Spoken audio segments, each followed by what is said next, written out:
Hour 6 o'clock has arrived, and we welcome you to our city council meeting on February 13th, 2024. Appreciate your attendance this evening. We will excuse Councilmember Watson. She's on a trip with her family this evening, so we wish her well. And tonight, we're pleased to have with us Bryce Dalton by invitation of Councilmember Severing. He is going to share with us a thought, an invitation, or whatever his pleasure is, and then he will lead us in the Pledge of Allegiance. We'll pray. Is that okay? Yeah. That's right.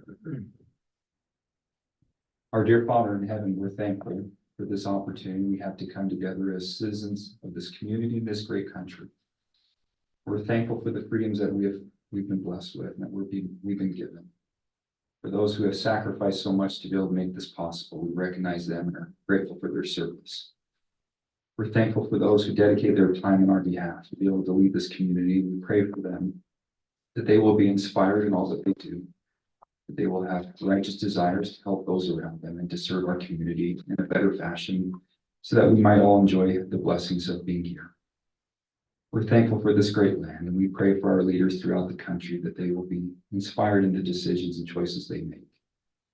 Please help us to recognize and appreciate thy hand in all that we do and all that we've been given. We're thankful for the Constitution and for the opportunity we have to defend it. We pray for those who are especially serving our country abroad, that they might be watched over and protected, and blessed with thy angelic help to keep them safe in all that they do. We love thee, Father. We're so grateful again for all that we've been given. We pray for these things humbly. In the name of thy Son, Jesus Christ. Amen.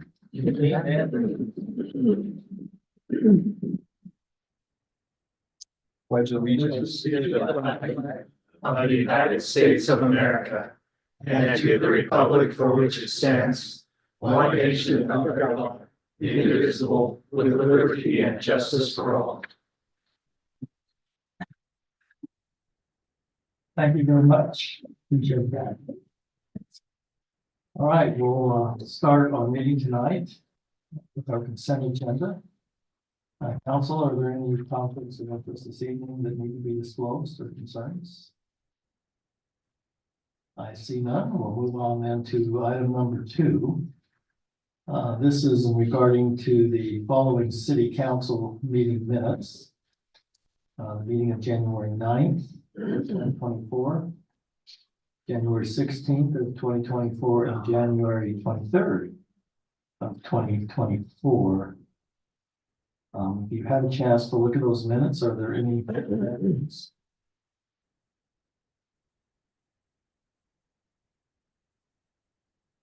This evening? All right. I'd then be looking for a motion to approve those listed city council meeting minutes. Do you have a motion? So moved. Thank you, Councilmember Topaz. Second.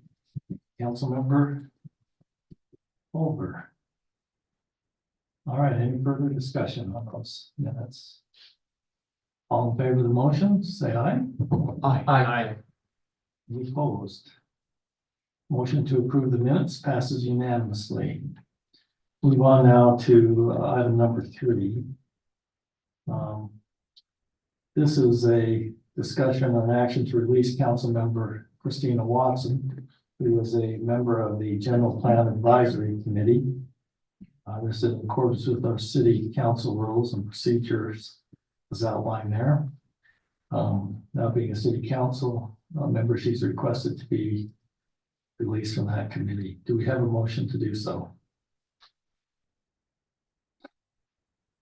Councilmember Severing? Yes, I move that we release Councilmember Watson from the General Plan Advisory Committee. Okay, thank you. Do we have a second to that motion? Second. Thank you, Councilmember Topaz. Any questions or discussions on that motion?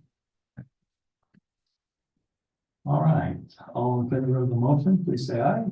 Aye. Any opposed?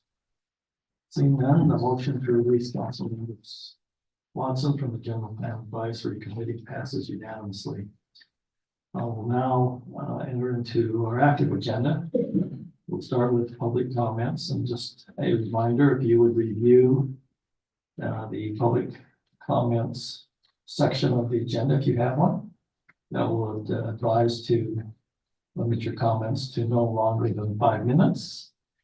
To try to keep your comments focused on city business and to avoid any personal attacks.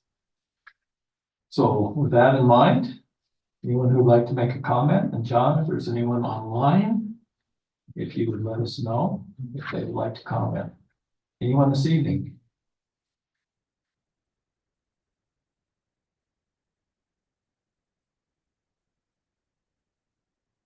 Sandy Cochran, North Ogden resident.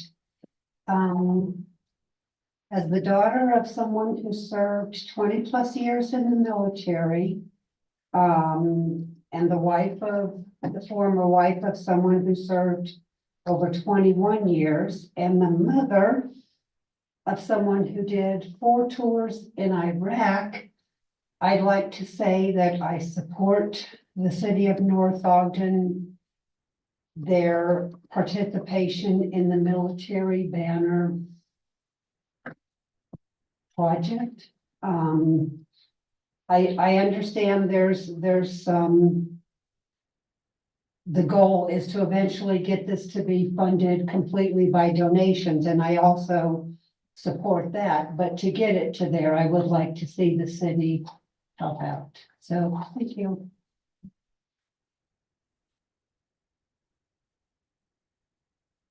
Don't anyone online? Anyone else this evening? Now is the time. Okay, we will then move on to item number 5 on our agenda. And this will entail a roll call vote, so let me announce the order in which we'll vote this evening. We'll just start with Councilmember Severing and work our way down. Councilmember Dalpaz, and then Councilmember Parker, and Councilmember Holder. So with that, Jamie Jones, who is our finance director, is going to talk to us about some amendments to the consolidated fee schedule. Thank you, Mayor. All right, so we have a couple items on the fee schedule. The first one on page 2 is the annexation city fee. As far as I understand, when we do an annexation, it was the process, the applicant was actually being charged twice, and that would be at the administration level when they first come in and apply, and then again, when it gets moved over to the planning department for their review. And so the applicant was being charged twice, so this is just kind of consolidating that fee to, and then we also increased it just to cover both administration and the planning review costs.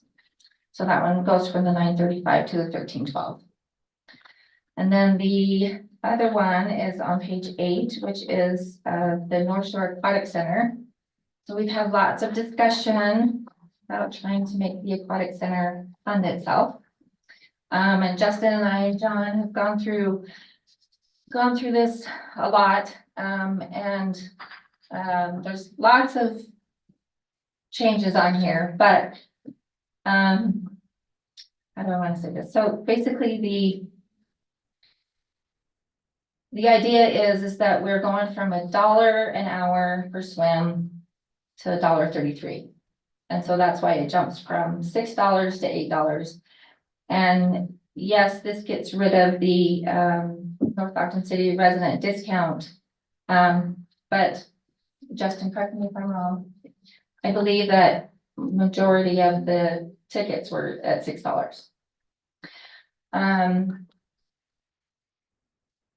What else? What other issues? I do want to point out that we went back and looked at 21, 22, and 23, and we looked at calendar years. And back in 2021, we were paying our lifeguards $10 an hour. We're paying them upwards of $13.50 to $14 an hour. And the same thing can go for like grounds and the cashiers, right? They were at $7.25 and now they're at $10. And we've never adjusted the rates for those.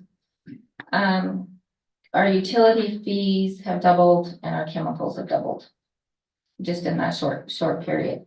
And so in order to get the aquatic center to fund, just to basically break even, we were comfortable with these rates that we have set.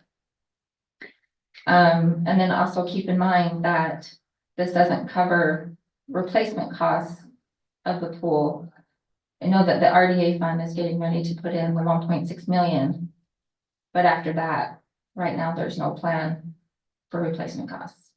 So I think that the overall, these are good starts. But it doesn't mean that they won't change a year from now or 2 years from now based on usage and needs, right?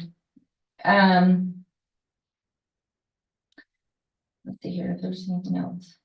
Oh, the other thing I do want to cover is that this does also include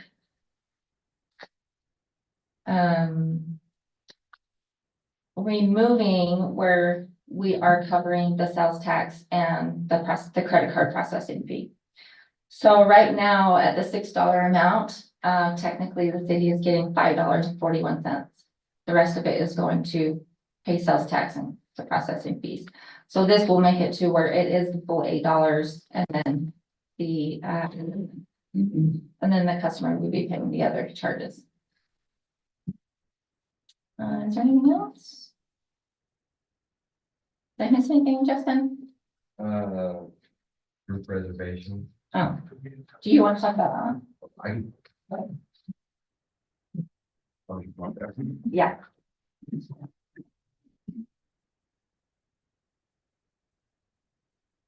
So, group reservations are changing a little bit this year. Because of the labor laws that we have to follow, we no longer are gonna offer a 3-hour reservation. So it's an hour and a half and a 2-hour block. And we are going to make sure that we cover the cost of our employees for each reservation, which is $400. We're gonna start out at $400 and then go up from there. Swim lessons are gonna say, again, we're not gonna offer the resident discount. We're gonna just go ahead and offer the swim lesson there.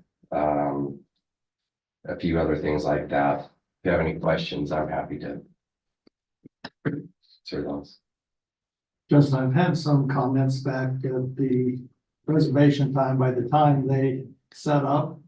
And the staff is telling them 15 minutes before that they basically have an hour on the hour and a half. Yeah. I mean, So now we're going to more 2 hours. We have only one night of Wednesday night is our hour and a half block. With the labor laws now, I have to have all my 15-year-olds out the door by 9 o'clock. It used to be that we had reservations till 9:30. Now, if I don't have old enough staff, I won't be able to staff those parties. So we're gonna go the 2 hour and try to get rid of more of that hour and a half, so they will have that full 2 hours. So we've kind of addressed that issue. I saw that being a problem last year myself. council, other questions? Councilmember Dalpas. So I think I understood it, that it's an $8 entrance. And if you're paying by credit card, it would be $8.40 or whatever that processing fee is. Yeah. And do you have an estimation of how much it would cost with credit card? So it'd be the 1.5, so 24 cents, 25 cents. Yeah. Thanks. And that's something that we don't have to charge cell tax on swim lessons because we offer that, we're instructing, and so that's one thing that they will get a break on, will have to pay sales tax. Councilmember Severing, I have a hard time seeing you down there, but I think you raised your hand. It's hard to see me because I'm short. So I'm just curious. Do we know how many people attended the North Shore last summer while it was open? How many? Total, Yeah, do we know that? I could find that out, but we average about 821 people a day during public swim. Wow, okay. So if we did some quick math, now that's Jamie's department, not mine. We could figure that out, but that's only during public swim. That doesn't count about the 2,000 that we give swim lessons to, and then the 800 a night that we do for reservations. So My curiosity was just, if we had like an average and we multiplied what we're adjusting in the amendment fee schedule, just where that would be. And again, that's just I'm sorry, can you repeat the question? well, my thought was, I was just curious to know that with the adjustment from 6 to 8, what would that do to the final numbers? Well, obviously, so this is based on 2023. Okay, so as long as everybody that came in 2023 comes in 2024, Right? we'll break even to where we're not relying on the RDA. So that's what we're trying to do, is just to break even and not be so reliant on the RDA or the general fund transfer. So this is our first stab at trying to make sure that we'll be covering all the expenses. And again, that's based on weather. I mean, there's so many variables. Right. Okay, thank you. Councilmember Bolden? And one of the things for RDA funds was the replacement of the pumps, right? So we didn't have to, so that should reduce some of the utility costs, but that's obviously future, not current, but. Yeah, that's the hope. That'll definitely, yeah, utilities, well, that'll help the utilities. What is the biggest expense? Is it chemicals or the utilities? Besides, About the obviously, that's So labor, right? labor. Well, yeah, besides labor. Probably the biggest. So council, just as a refresher, you have two options, right? You can either break the pool even, or you can make a decision to fund it out of the general fund. And you know the commitments we have in the general fund, so I think this is the approach that we've been seeking, is to try to get that to cover its costs by those who use the facility. But those are the two options, because the RDA will run out. Any other questions for Jamie and Justin? Councilmember Delpas? Sorry, but, the season passes, I noticed the cost went up on the season pass as well. Do you remember approximately how many people had season passes last year? Because that would also give us a gauge for how much more that will make. One of my slight concerns was, I don't know if the season pass has gone up substantially enough that some won't buy one because of it. So just a thought. Yeah, season passes last year, we average about 1,200 season passes a year. Now, I didn't break it down to see how many broke it at the discounted rate compared to the other one, but it's about 1,200 season passes. You know, the other variable that's in the mix that we haven't had before is rush. Right, well, people, even though I believe that's like $20 an hour. So this is still quite a deal, but you know, that will be a new variable on what we see attendance wise. Justin, do we have a marketing plan to try to make sure that we're encouraging the level of attendance? Because otherwise, right, as I think being insinuated here, if volume goes down, then we may find ourselves. So we modified our marketing plan. We're always modifying the marketing plan at the pool. We're always trying to add new events. We're trying a new swim lesson program that will save us a little bit of money, but also give us more bang for our buck. That way, going through a different program, pretty much the same, but a little bit different. Are we I don't know. We're marketing. I don't know. It's always changing. Yeah, I'm just thinking more of an awareness campaign. With people in the surrounding cities and even the growth in our own city, to make them aware of, you know, the benefit. Because I do think there's going to be other options this year. So just a thought that you might want to have a discussion on more of an awareness. I know you've been working hard on the other things there. We've talked about, once we maybe can get a new play structure, rebranding, using that as, you know, more of we're selling, instead of a service, we're selling an experience and things like that, somewhere that you want to go instead of just drop the kids off. It's the public pool. And that's what we like about North Shore. It's always kind of a destination. It's the gem of the community right now. So we want to keep it that way for sure. Because you ultimately will also have the, park down at Patriot Point, right? That'll be water situation. So just a thought process of keeping the volume going there, because you have additional competition now. There we go. Did you have another question? I did, just an observation, just in kind of a spirit of collaboration.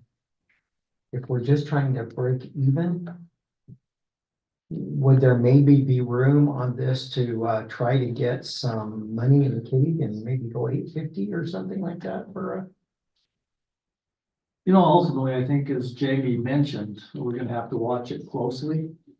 I think finding that sweet spot where volume and price cross is gonna be, you know, important for us, but that may ultimately be because I think as Jamie mentioned, you know, you've gotta have kind of a sinking fund to replace, things going forward now because the RDA is going on. Well, there's a part of me that just wonders, I don't know if we want to have this discussion again next year, and wonder if we just were to maybe bump it up a little bit more, rather than having to do it every year, but just a thought, Yeah, just a collaborative thought.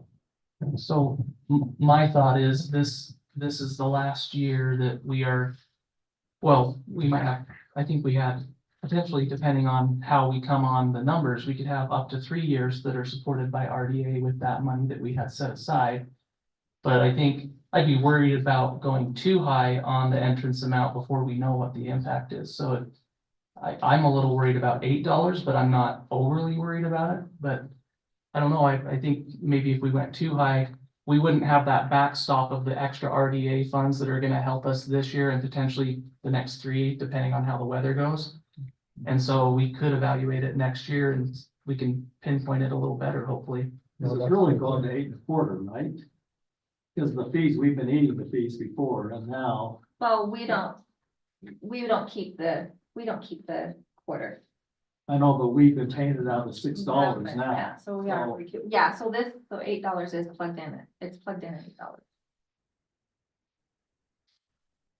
So what would it cost? I thought it was gonna cost 8.25 to get. Well, to use so the it's, credit card. what I'm saying is, so like the city's keeping, like, right, the city will have the $8, but the rest is going, because we gotta pay the credit card fee.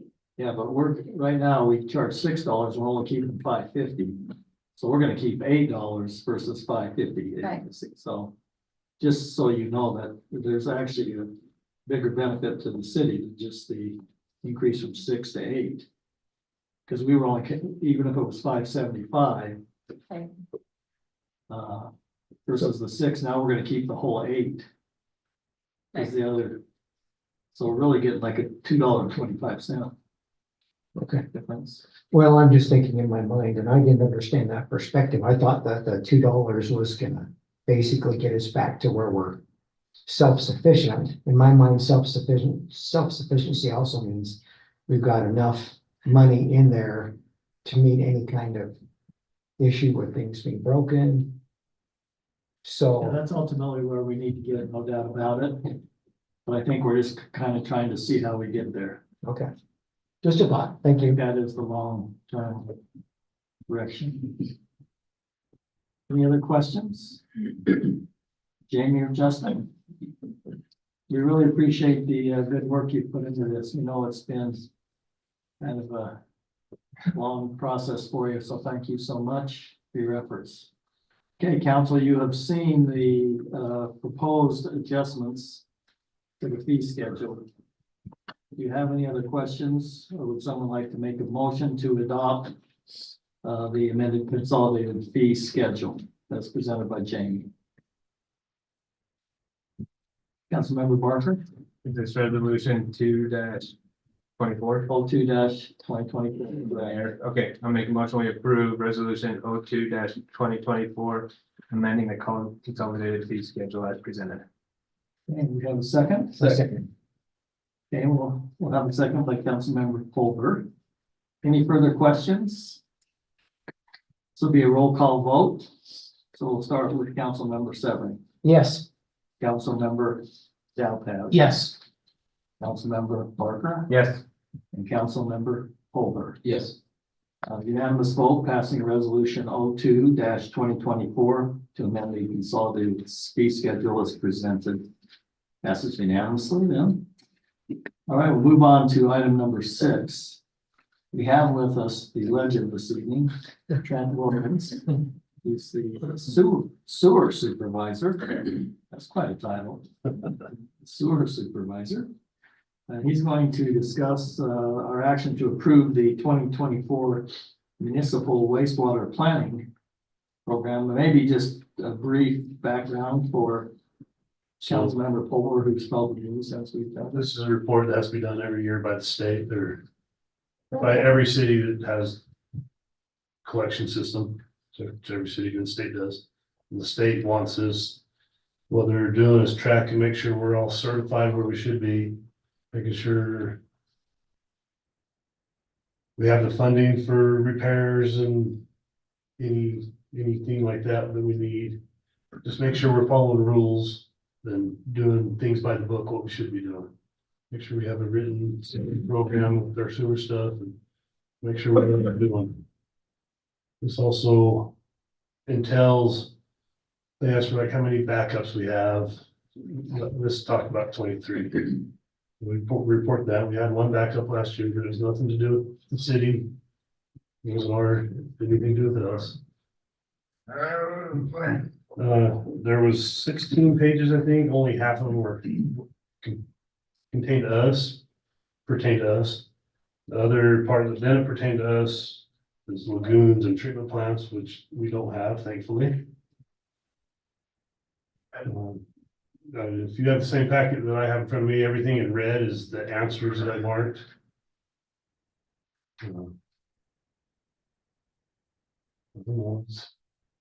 Let me see if I have any questions. It's been the packet. You had a chance to look at it. Do you have any questions for Trent? Yeah. It's like you're off the hook. And we appreciate all you do to keep things moving, so to speak.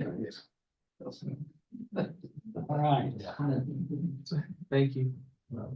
Thanks, Trent. Good work. I know that report is sometimes difficult to fill out. Thank you. Okay, council, item number 6, then you've heard from Trent Wilkins. He's presented the wastewater planning program we have to submit. Do you have any further questions before I seek a motion? All right, I would seek a motion then to approve the 2024 municipal wastewater planning program as presented by Trent. Do I have a motion? Mayor, I move that we approve the 2024 municipal wastewater planning program. Okay, thank you, Councilor Severin. We have a second to that motion. Second. Thank you, Councilmember Dalpas. Any further discussion? All right, this will be a roll call vote according to Michelle here. So we'll start with you, Councilmember Severin. Yes. Councilmember Dalpas. Yes. Councilmember Barker. Yeah. Councilmember Polar. Yes. Motion passes unanimously to approve the wastewater program. Item number 7 on our agenda tonight will be presented by Ryan Dunn, who's our planner. He's going to discuss with us this evening an action to approve ordinance 2024-04. This with correct inconsistencies in line title 11 with our land use code and the Norfolk on the public works standards regarding our favorite thing, site triangle clearance. Okay. Thank you. Yeah, so so this zoning text amendment, basically it'll eliminate the references we have in our current land use code. Those represents our site triangles, and we push it over to what's currently in our public works standards. So currently, there's a diagram in our land use code that represents a 45 by 40 site triangle, but we want to match or really align it to the 3500 standard. And so the code will change. We'll remove the code and instead we'll change it to where it'll say the typical site triangle as referenced in the city's public works standards. Kind of the things to consider with aligning this is in the public works standards, by having it just in the one place, if there is any future changes needed, we'll just need to change it in just one place rather than in both public works and in our land use code. As well, the standard in public works is really less restrictive on the property owners, and it's much more easier to enforce. One of what part of the standards with public works is it's measured from the top back of curb, while in our land use codes it was property line, and so it's much easier to measure from curb rather than try to find where those property lines are. And so those are just some things really that will kind of be a benefit by adopting it. So thank you. Council, do you have any questions for Ryan? I think as you read the ordinance, it talks about the type of fencing and how high it can be. This is basically a safety issue for our city. So Councilmember Fulmer, do you have a question? I guess when you said it's not gonna be in the land use code, I guess the question is, so then the homeowner, whoever's trying to figure it out, has to go to the public works document? Is that what you're saying? Yes, they could. We do currently have a diagram that I believe will be updating. The current diagram I think it's an old one where it does show that 40 by 40, but we could definitely show that 30 by 100. So it's easily referenced right in our land use code. Otherwise, we could look at maybe linking it to the public works. Well, that's the next question. So you guys, if there was some way that, so you don't have to like try to figure out, well, where's that? So that would be my suggestion. And then, well, John's rebooting or something, but I guess the only other thing is that it sounded like you're gonna fix the drawing for the note. It's Yeah, that'll be part of that as well. So. The updated drawing was on your screen, but then our screen decided to break. think. Oh, don't do that. Thank you. So just as a clarification to Councilmember Fuller's question, both drawings will be in the Title 11 of the Land Use Code and in the Public Works, right? Or will it just be referenced? Well, the zoning text amendment will just reference the public works standards. I do know we were with our diagram in the land use code, we were looking to change both the notes on it, but we were going to change the image as well, the diagram. So they'll be able to see it as well. Yes. Any other questions? Okay. Then I would be looking for a motion then to approve ordinance 2024-04, which will correct the inconsistencies in the line of Title 11 Land Use Code with our public works standards. I have a motion. Motion to approve the ordinance 2024-4 for the site triangle. Okay, there. We have a second. Second. Thank you, Councilmember Barker. Is there any further discussion on this issue? Seeing none, then this will also be a roll call vote. Councilmember Severin, Yes. Councilmember Dowpans, Yes. Councilmember Barker, Yes. and Councilmember Fulmer. Yes. All right, motion to approve ordinance 2024-04 passes unanimously. I will now hear from John Call, our city manager and attorney. He's going to talk to us about the 2550 relocation project, which is also known as the park at Patriot Point, I believe, John. Yes, that is, we call it our 2550 pond relocation. We have not officially given it a name yet. I think we talked about that a little while ago about how some of these, as they come online, we'll give them a name. That is one of those that's been referenced in council meetings though. So if you don't like it, We're not locked into it. If you do like it, that's good, because it's, you know, Okay, Mr. Dahl, why don't you kind of explain, Councilmember Pulver's probably up to date on this, but this is, was something I think was approved some 5 years ago. Approximately. yeah, it was. That's correct, Mayor. So this agreement, the project is at the phase where the environmental analysis is being finalized and completed. And the next phase is the design phase. To go into the design phase, we have to enter into an official agreement with the NRCS for the construction of the project. And that's why probably the most important page you saw in this agreement was this one that talks about the cost share. The total cost is the far right column, the second to the left column is the percent that's paid. So for our stormwater portion of the project, it's paid 100% by the NRCS. NRCS, yeah.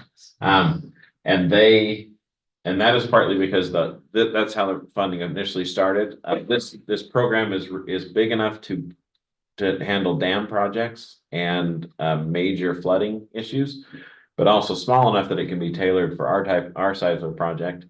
This is for example, at the estimated cost of $15 million.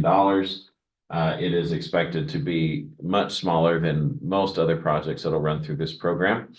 The Pineview portion is roughly $8 million of the expense and is covered 75% by the NRCS.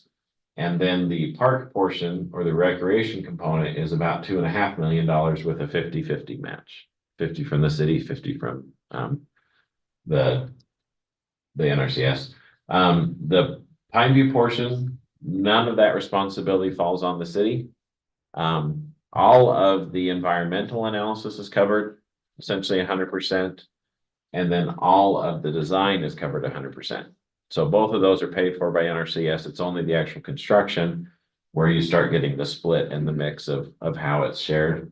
It doesn't include the cost of the ground. So as you all remember, the city purchased the ground through impact fee. Not a waiver, but it's a use of impact fees in lieu of actually purchasing the ground, and it goes towards parks impact fees and stormwater impact fees. And so those are the two facilities that'll be on the 6.6 acres that we bought, or 6.5. Probably the most important key component of this is down here on number 14. The operations and maintenance of this facility. So the sponsors, and there's two of them because Pineview is the primary sponsor and we're a secondary sponsor, are agreeing to keep this project, or the expected life is 100 years.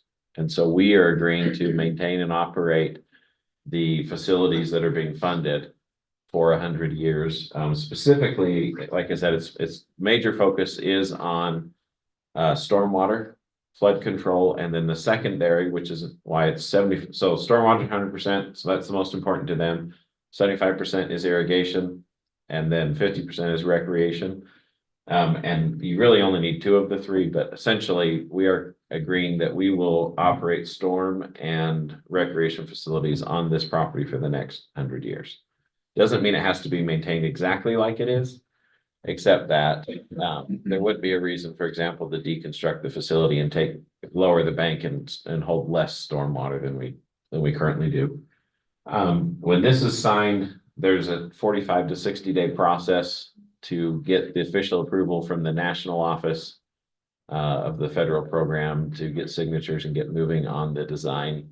And then at the end of the design, we will be ready to go out to bid for construction. And as you can, essentially the cost of the project, back up to this table, as a reminder, it was roughly it started out as a $5 million project, quickly moved up to $7 and $8 million. As Pineview decided to concrete line their entire facility. That was the major change. And then the shift in construction costs has really caused the rest of the shift upward to this. If the city was just going to do it on our own without the Pineview portion, then you would be seeing us in that $5 million range to move the facility, the existing pond and over. So having the federal grant is a nice thing.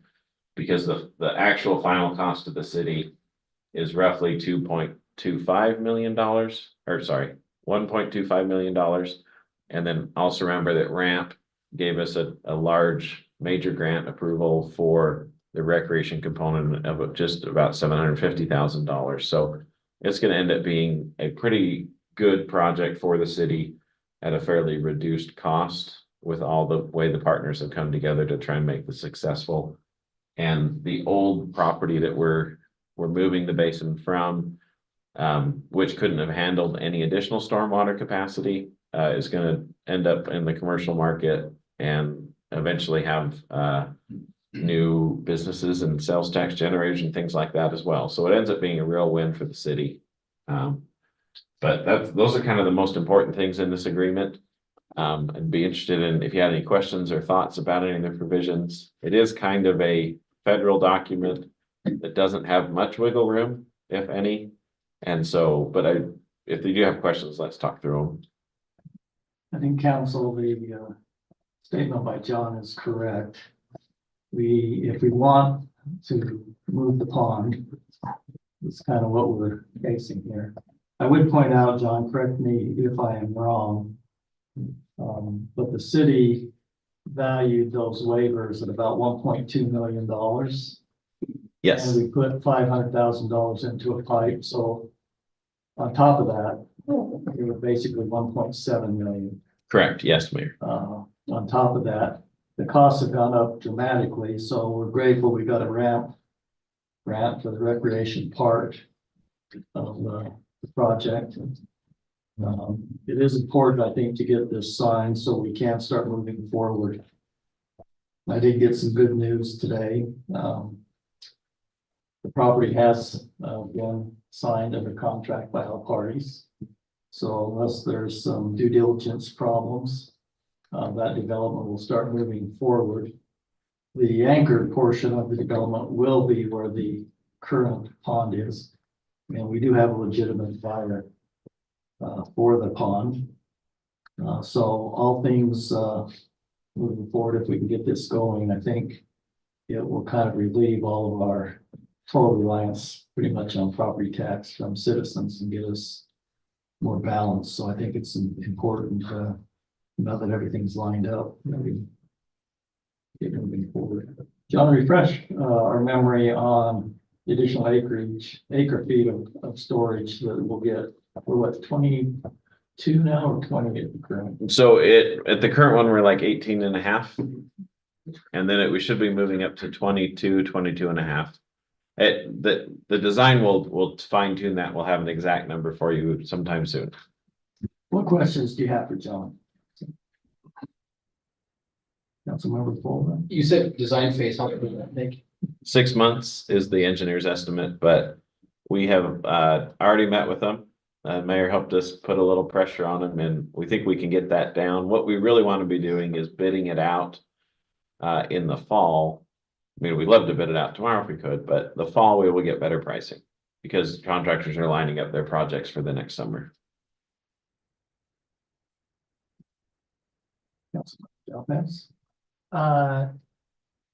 You talked about the amounts going up over the years, obviously with inflation. What kind of risk do we have that it can balloon higher than what's proposed here? I mean, talk about that, I guess.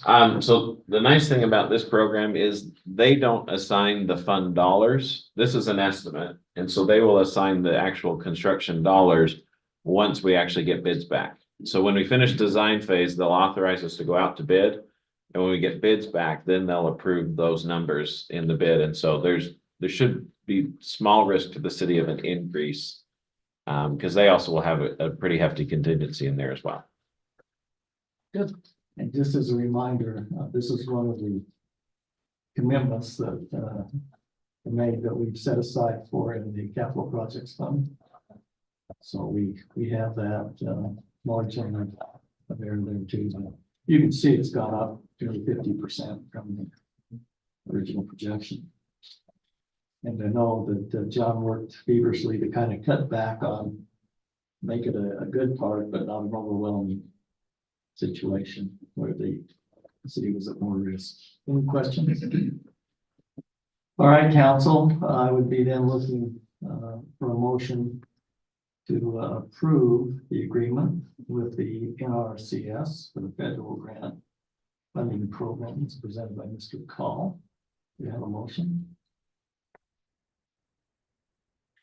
Mayor, I move that we approve the NRCS agreement that has been presented by John Call. Okay, thank you. Councilmember Delphas, do we have a second to that motion?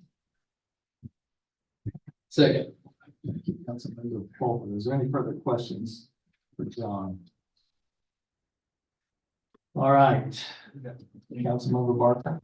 Is there supposed to be an agreement number on it? I don't have one, John. Do you? Okay.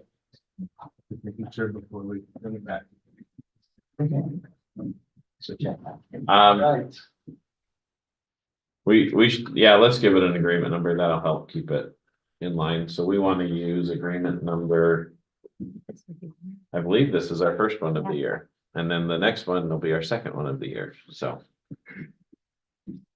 Agreement 2401. 2024-01.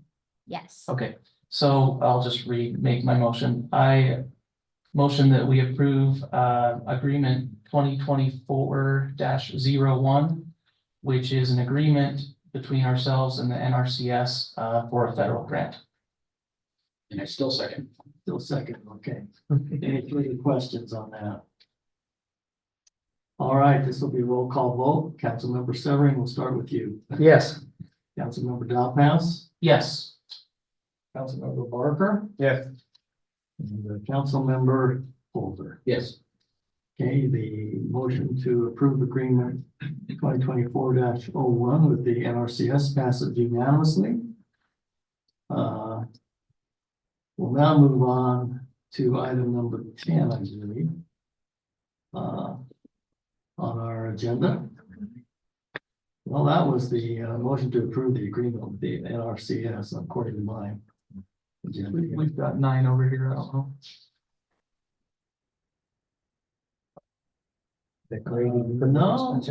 No, this is different than the agenda, so thank you for bringing that to my attention. All right, then, we'll move on to item number 9. Which is to approve the grading permit expansion agreement that was discussed, I think, last time we met in the work session. John has put that agreement together, and I think it was in your packet. So, John, do you want to point some things out to the council? yes, council. So I'm sure you'll have questions. We do have Cecil Satterthwaite here, who's the company or the property owner that is interested in this. He has seen the version that includes all these red line edits in it. And we've emailed back and forth a bit today about it, as well as yesterday. But the red lines show changes from when it was included in the packet. And so I think it's important to talk about each one just so that it's clear what's going on. But essentially the main purpose of this agreement is to explore the option of working with certain landowners, and by certain, I mean landowners of a certain size, to do on-site rock screening processing to limit the use of dump trucks up and down the city roads.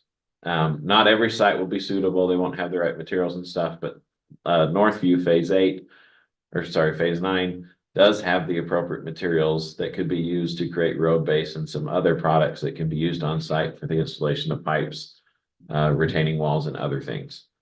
And so some things that have been added since it was included in the packet is that the company would, or basically the landowner would need to apply for an official permit, just like an excavation permit. That just helps us track it in our system. And then this 1.3 kind of talks about that our property is a certain size. And basically if another group was to come in and want to apply for this, we want to make sure that they have the same buffer between homes as this property does. And so we've just selected a development or an aggregate parcel amount of 30+ acres. So essentially, if someone comes in with a 1 acre site, we're not as enthused, although the council could lower this number in the future. But we've kind of set it as 30+ acres. And then there's some fun attorney language in here that says, no one else can use this agreement. There's just not an automatic, you get to use this just because the city worked a deal out for Northview Phase 9. Then there's, in the scope of work section, it talks about everything that's expected. Most of the obligations are on the company, not on the city, because the city isn't actually doing any of the work. We're just essentially providing some oversight. But there are things in here, the OSHA standards, which is the safety that some of the neighbors talked about. There isn't something in here, though, that talks about any additional fencing or things that are required. And so that would be something that if the council want to talk about, we could talk about that. And then there is some talk about, as was mentioned last time, the idea that some of this material maybe could be used in Northview Phase 8, which isn't technically next door to Northview Phase 9. Although eventually the phases will all connect as you get up around Long Bench and along Mountain Road. But so this is just something saying, hey, right now the material is all for on-site, but the city can give written permission to let it be used in other phases.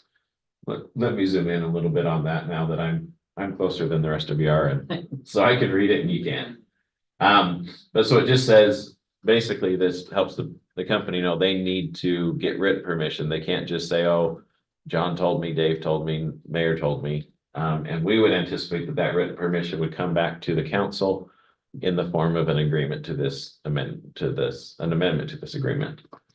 But there's also stuff like dust suppression. And then we talked about limiting time operation of the equipment.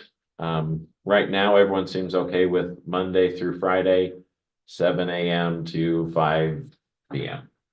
And that would help us with oversight from the city, but also that would make it so the neighbors aren't as impacted. Although we need to be clear that this doesn't include moving dirt around, it's just running the actual rock equipment. And so that's identified in the agreement. John? Yes. Just a question on that written permission. That's on our sole discretion, right? There's nothing about unreasonably withheld. Do we need to clarify that that's on our sole discretion? Because sometimes, you have that attorney language in there about which approval cannot be unreasonably withheld, but that's, I think in this issue, in our sole discretion. So I just added that basically without written permission or an amendment to this agreement in the city's sole discretion. I think that's a good addition here. One other, and I can't remember as I read through this when we chatted. This agreement cannot be assigned, right? Do we have a non-assignable clause in here? I can't remember. Thought it was up at the top.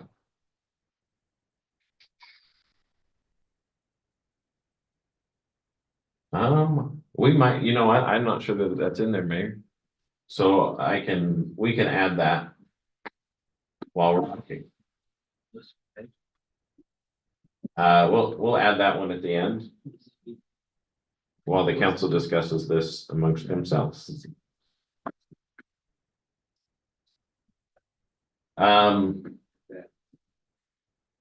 Yeah, and then there's also we originally had tons of materials, and the city engineer asked that we measure it in cubic yards, which is something that all the engineers talk in cubic yards better, even though you buy stuff by the ton, they move it around by cubic yards. So, and then the expectation is that those tickets or what's tracking that amount of dirt is being delivered to the city engineer monthly so that he can review and make sure it's in line with the grading permit that is being issued.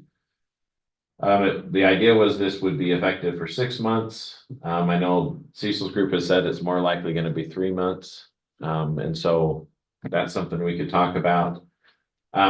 We did anticipate that there'll be some overhead, with some additional site visits and things. So we put in about 24 visits at about, and for a total cost of about $3,600 to the city for extra time with employees or just taking them away from other things. The landowner has asked if it was done before 6 months, if the city would be open to giving a refund. My recommendation would be, that the city is putting a lot of time and effort into this. Our goal isn't to get a lot of money, but $1,800 isn't a lot of money, but that we not worry about doing any sort of a refund. The idea is that this amount of money is to cover all the time and effort that might even include the time that's gone into creating this program from the get-go. I think it covers, John, potentially too, if there's problems, we have to do more inspections. Because we're getting complaints from the neighbors, so it goes both ways. Yeah, So probably a fixed fee might be best for both parties. yeah.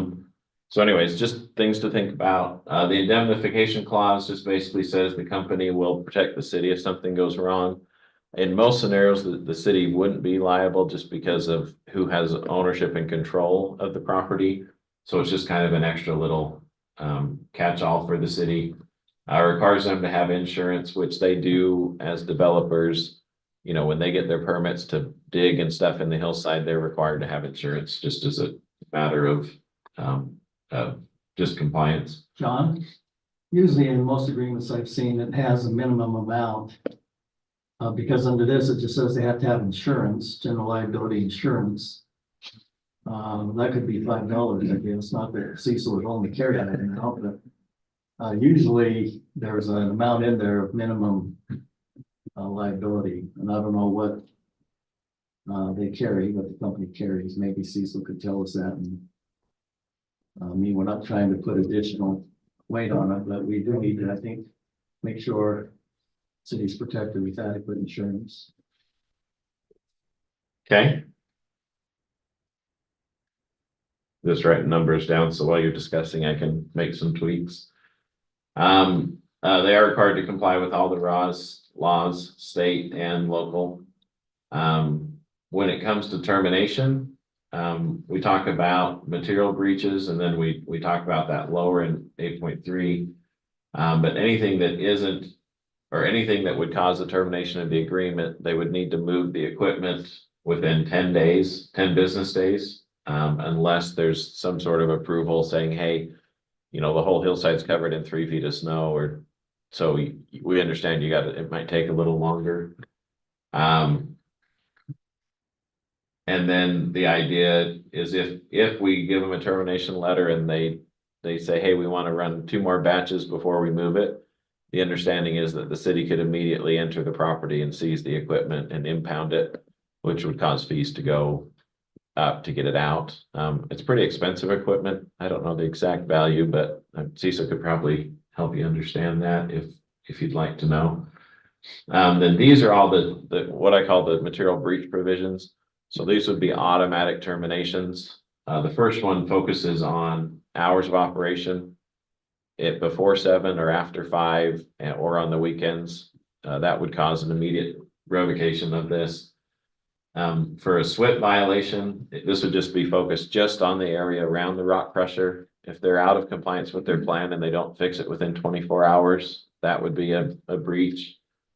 A violation of the state air quality standards. This is, again, one of those things for the neighbors. As was discussed last time, their piece of equipment has a way to inject water into the process to help keep dust down. And then I did put in here that it would be a state agency looking at it and getting involved in the process as opposed to us, because we don't have the equipment to handle that or to measure that. This is a big one for us, moving processed material off-site. I also know it's an important thing for the landowner to do, is they would like to use this process through the rest of their phases, more than likely. And so there's been some discussion already about moving it to phase 8 to help with the homes that are being built over there. So most of the infrastructure is in, but there's some ability to bring road base in crushed, 4- rocks for under driveways and things like that. But essentially what we're doing is saying, this is the phase we're trying in this trial period. And the understanding is that everything will stay on site. Including this 8.4.4.1, which is they can sell it to homeowners in that lot or in that subdivision. So if they create a stockpile of this 4- rock, they can sell it to people in that subdivision because it's going to stay on site and not travel the roads. John, I know that the council talked about experimenting to see if this worked. I always feel agreements are successful if it's beneficial to both parties. I didn't see a provision here that said if this works in all qualifications, that we can or will extend it to these other phases. I mean, we can, but as kind of a fairness to both parties, it would seem like we're saying if this works, this is a good thing because it takes trucks off of our roads that tears them up. And it's a safety issue of going up and down. Is there a provision of that nature in here? There isn't one except for the idea that this agreement could be amended. So the idea is, and this would be my impression is, if this works really good, then I think it would be good for the next phase of the city is to refine this agreement and create it as a agreement that can be applied in more than one location with more than one property owner. And something that, the mayor and Dave or the engineer or someone could administer without it coming back to the council every time. That would be the hope, is so that it doesn't keep coming back to the council. But I think you're right, Mayor. If you'd like council, we could add something that says, hey, we can extend it to phase 8 and phase 10 of Northview Estates and beyond. The way it's written now, it'd have to come back to the council for that, which in theory, I kind of anticipate will come back again. Just because even if we do that permanent agreement that Eric could use with anyone, I think the council should see it. I like Councilmember Barker's idea of keeping things as simple as possible. And it would seem like if this works, that, if we redo the whole agreement, but in this particular case, I think the applicant has already requested that this would be something that would be beneficial to the city and other projects. But council's obviously choice on that, but it just seems like if all the conditions are met here, why we want to regurgitate it. Obviously, I agree that we may want to have an ordinance or something that allows this, but it just seems like sometimes government moves slow and we may have a gap between. So again, in that, while the council's talking about it, I could add some language that says this agreement can be extended, with the authorization of the mayor and city engineer. And into other phases but yeah, because that would help the process and keep it moving. And then assuming that the council likes the way and that this is working good, I think that you'll have other individuals who'll be interested in it. I do think the lot size or the property size is important because we want to keep it far enough away from homes that the noise seems to be, I think, the biggest problem because of the new dust mitigations that most of these machines have. Noise is really the big issue. And John, we specifically identified SWIP. But I guess the sound ordinance is incorporated in all the city. We didn't specifically call that out, did we? It is called out. It's not under the strict material, but it's under the scope of work. It does say a violation of sound ordinances. I would say that probably ought to fall under material breach because that's, I think, one of the things the citizens brought up that they were concerned about is sound. Just, once again, council's decision, but it seems like that was the concerns of the citizens is the sound violations. Okay.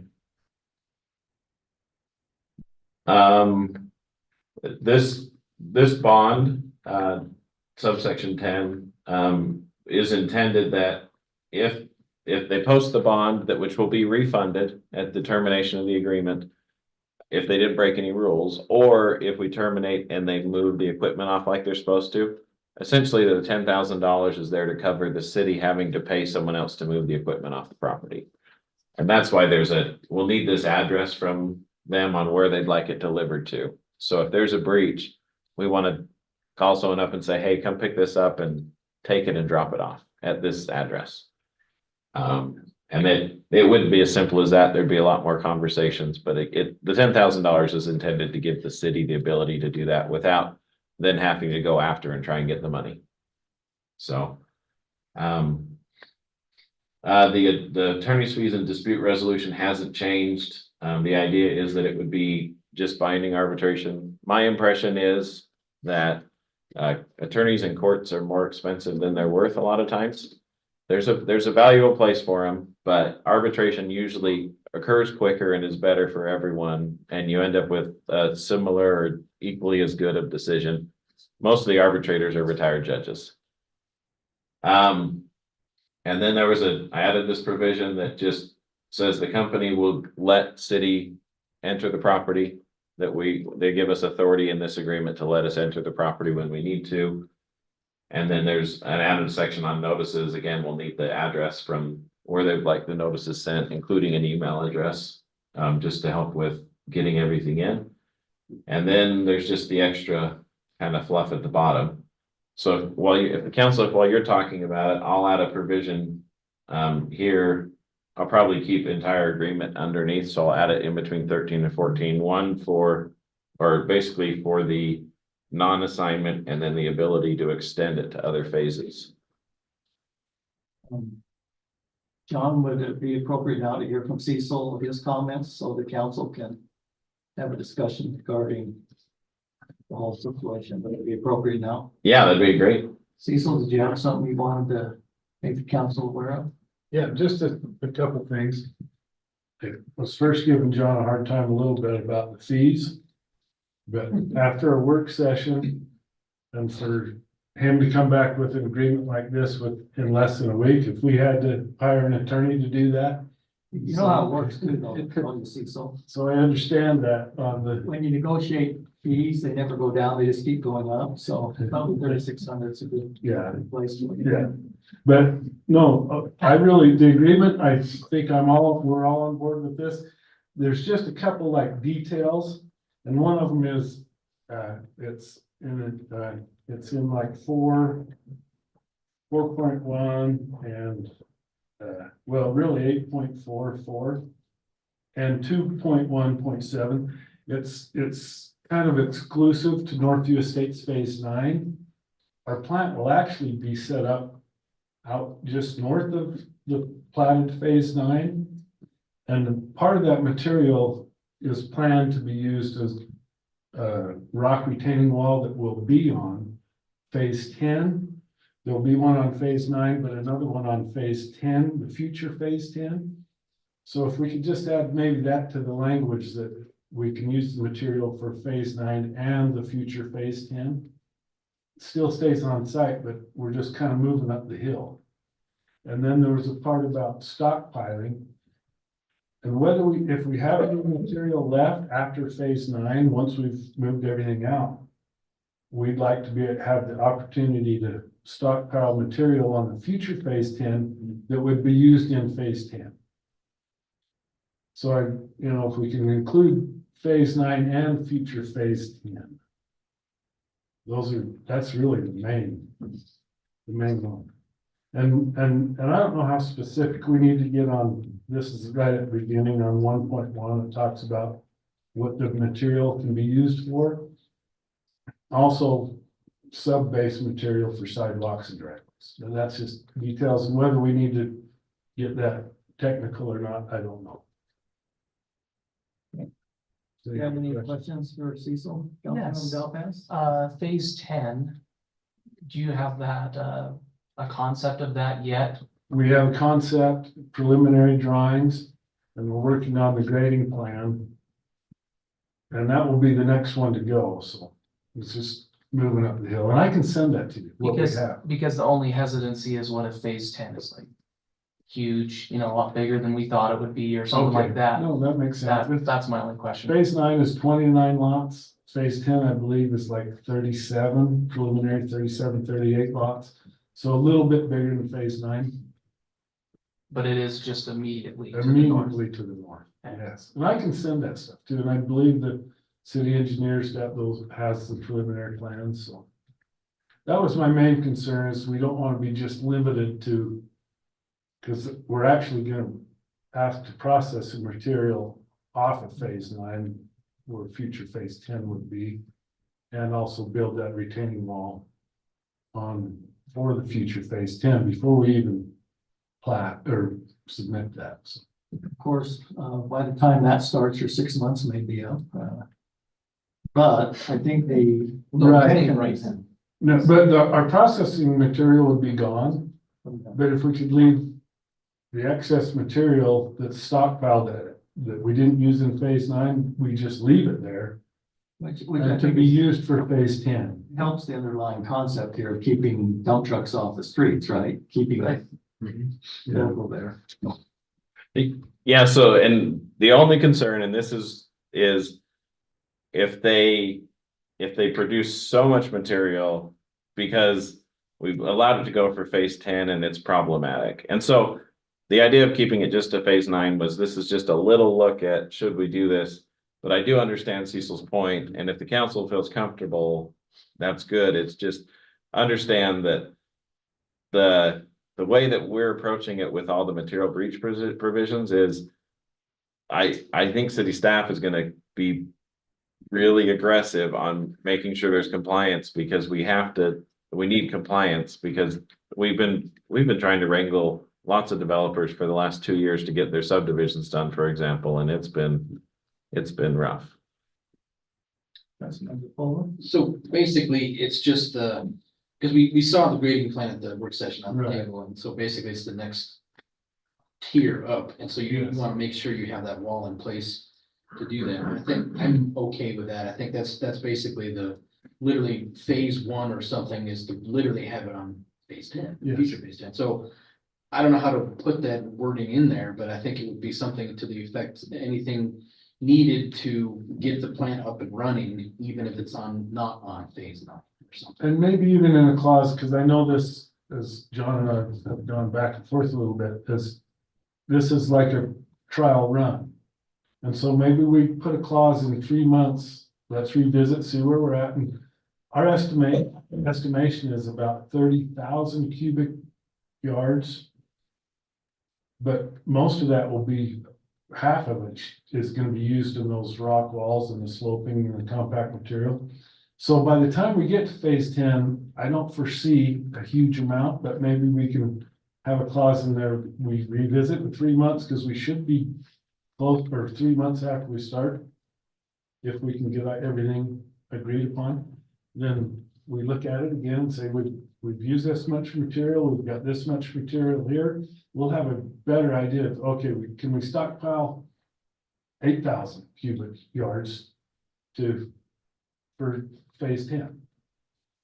And I know simpler the easier, so I understand both of those, but that was just my main concern, is we're right up front restricted just to phase 9 and not some of the future stuff. Is any grading gonna be occurring in phase 10?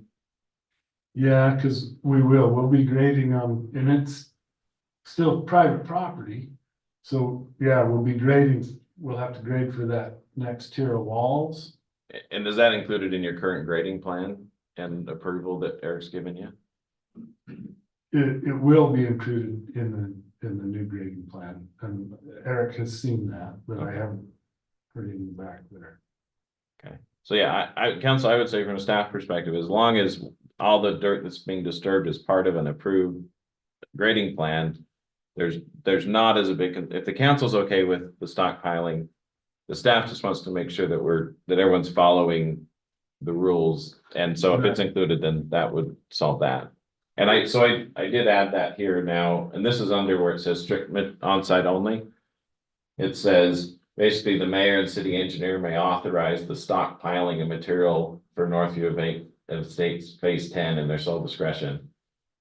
Which would allow it at anywhere from now And we would until submit to then. you what's there, and then you guys can.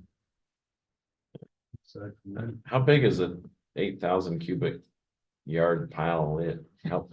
Well, in a dump truck, it's usually 15 to 20 tons, and that's gonna be 10 cubic yards. Depending on the weight of the material, a ton is, a cubic yard is probably 2 tons. Okay. Close to it, it's like 0.89. That's all rock, then Okay. tons or more. That's why they use cubic yards, it's volume based. And so council, you can see how many trucks this would take off the road, which is the reason that we're looking at this. But you can also see how big the piles could be for phase 10, which, it's all it's a lot to Good talk about. ongoing process.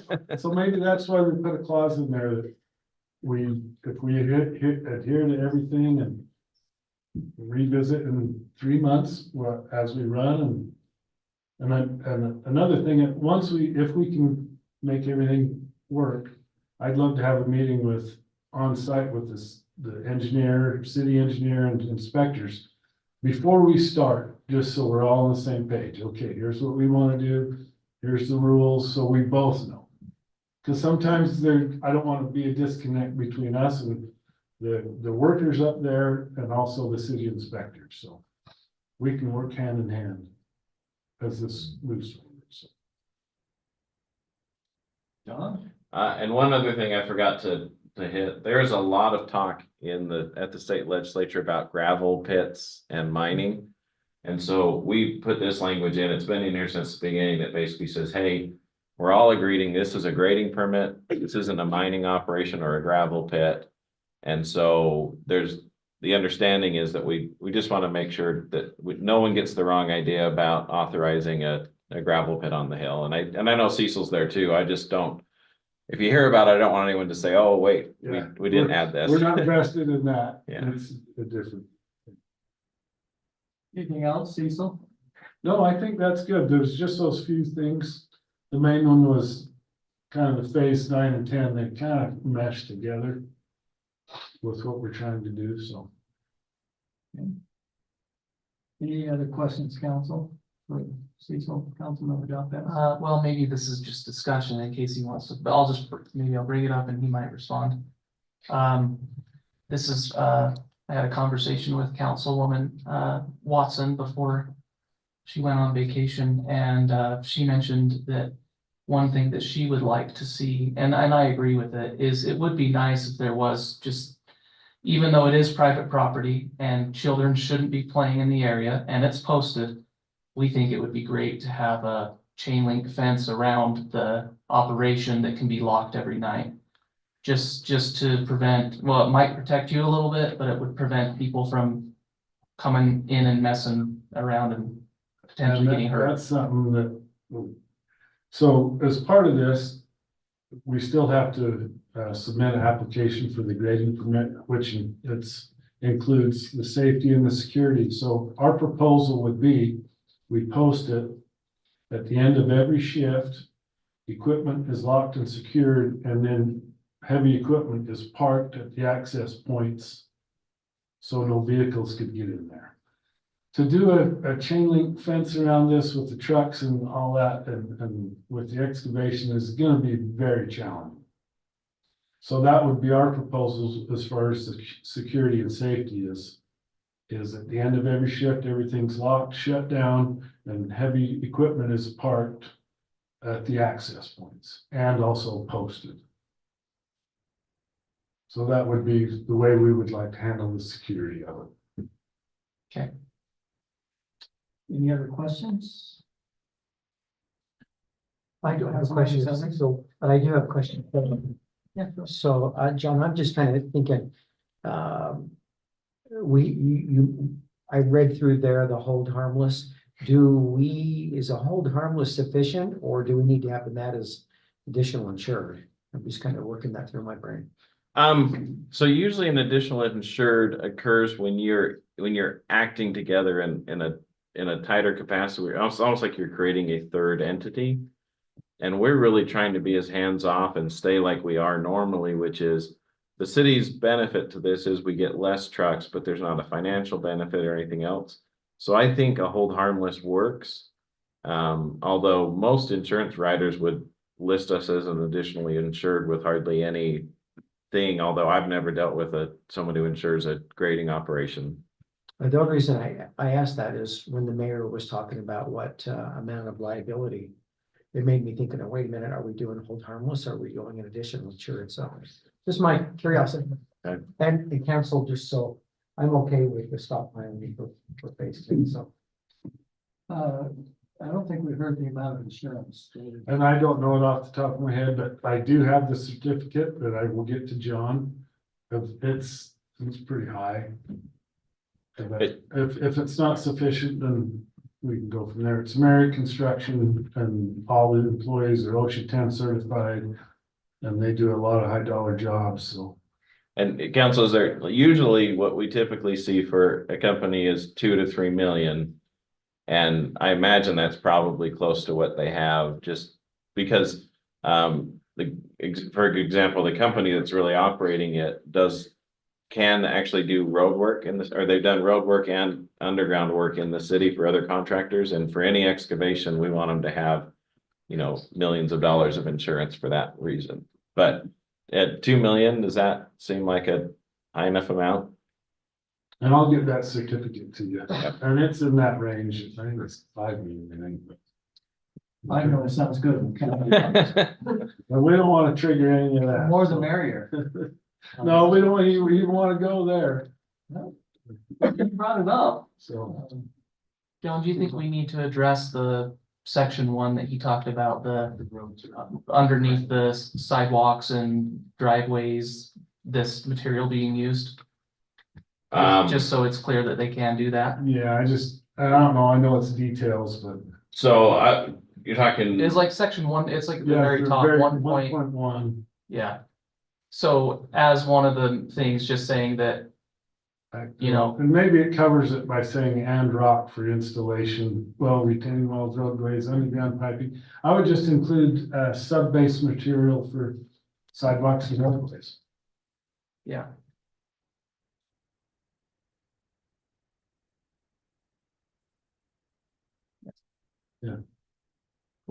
Anything that we can use it there, use it there.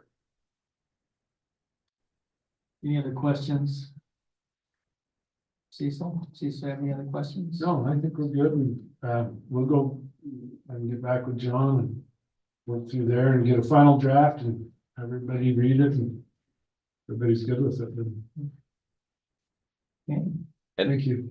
John? And council, if you are inclined to approve this tonight, if you would give me and Ryan the ability to add the header and the other formatting, including addresses and stuff, that would be good, because that hasn't been added yet, and I haven't had Ryan proofread this yet, so there are some grammatical errors in there, I'm sure. Just put his home address on the bond, so all the equipment goes to his driveway if there's a problem. Well, I might take it. Yeah.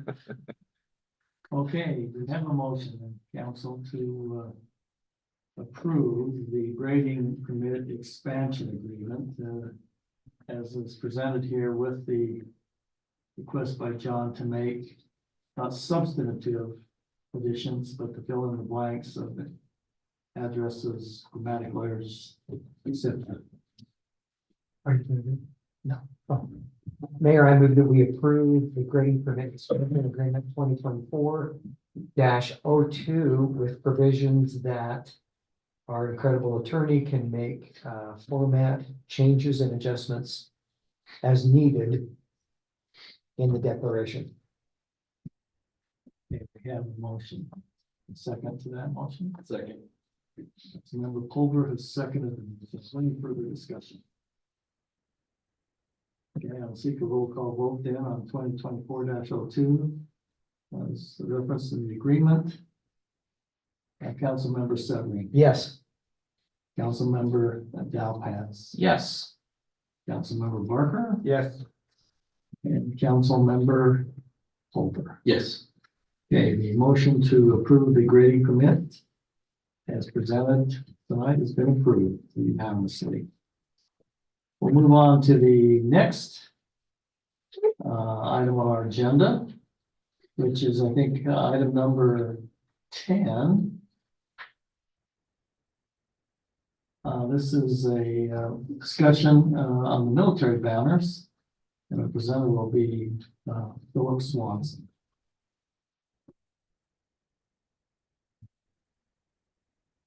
Thank you, council. I have something for each of you.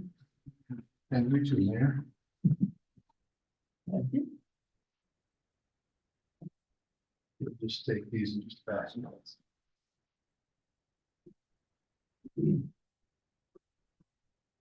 As you'll recall, earlier in the fall, we took down the military banners because a vast majority of them were at the end of their life. They were sun tattered and wind ripped. You can see there under current that we, of the 67 or so banners that we had up, 50 of them are in need of replacing. As we've, and when I say we, I mean the Parks Department and Dave and some of his employees have been doing the footwork and making a lot of the phone calls. We have 26 that need to be replaced where we've been able to make contact with the sponsor and they want that banner to go back up. We have another 24 that are needing to be replaced and we've made multiple contacts to the sponsors and they have not replied. So we're assuming that some of those, as word gets around that the banners are going back up, some may notice that their banner isn't there and they'll apply and ask and that their banner go back up, but I don't anticipate that all 24 of them. We have 17 right now that are in good enough condition to go back up. The design and organization, excuse me, of the banners is anticipated to be the service branch at the top, so that it's identified which branch of the military the individual is serving or did serve in. We will be grouping the banners according to the following: Gold Star. Those that have given their lives in service will be grouped together. Those that are active duty currently will be grouped together. And then I anticipate probably the largest portion of the boulevard will be those that are veterans, those that have served and at various times throughout our past. We'll have an image of the service member below the branch of service will indicate which of those three they are, whether it's a Gold Star member, an active service member, or a veteran. We'll then have the image of the service member named at the bottom, similar to as we've had now. And then again at the bottom there, just the order in which we'll have those up on the banner on the boulevard. The costs, we looked at several different providers. Jones Shirts and Signs is giving us the best deal at $183 per banner. So they're not cheap, but that's less expensive than what all of the other providers were able to give it to us. The total for all of the banners would be $73.20. That'd be the 24 and the 26.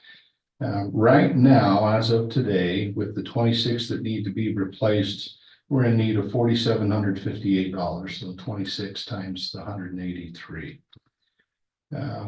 We already have a donation from the Major Brent Taylor Foundation for half of that $24.40.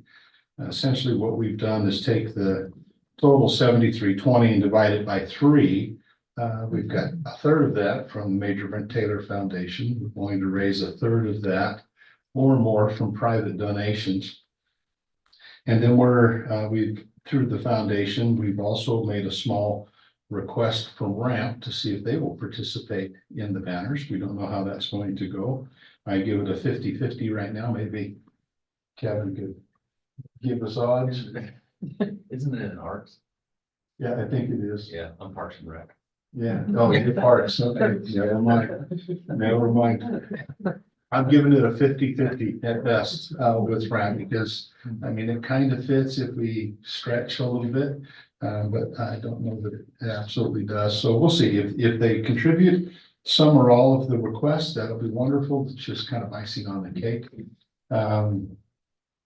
Also the amount that we need could increase if we have an increased response as word gets out that we're putting the banners back up And that if you've had a banner in the past that isn't there now, let us know and if you want it back up, or if you didn't have a service member that was recognized and you want them recognized, then now is the time to let us know so that we can get those banners up. So the revenue portion of this thing, we are hoping that this will be a city-community partnership to get this thing kicked off.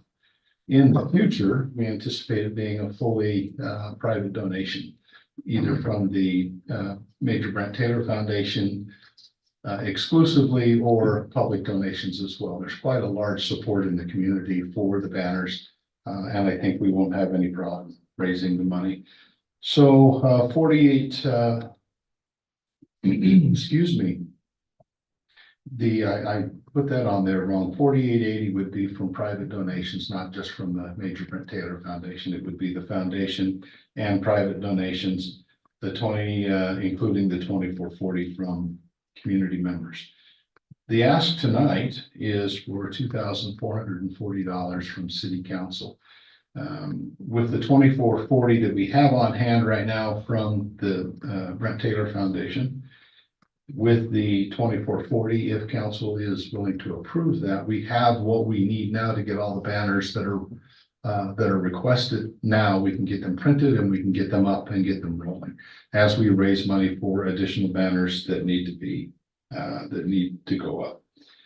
On the fundraising campaign, myself, Jenny Taylor, and some other family members of veterans and some veterans are going to assist in that and making the phone calls, reaching out to our personal circles of influence and asking for donations. There will be a Facebook campaign. Ryan Speltz from the Connection Magazine is now the artistic, I guess that's what you would call him, the artistic consultant for the Major Brent Taylor Foundation, and he's going to help us put together a fundraising campaign that can go out. And I think most of it will be probably small $5, $10, $20 donations. There are a few individuals who have indicated that they're willing to do some larger donations, but I don't think we'll have any issues. So again, the ask tonight is for council to consider contributing $2,440. If council is willing to approve that, I'm happy to sit down with John and with Jamie and the mayor and figure out exactly which of your stipends that will come out of and how much we'll take each month.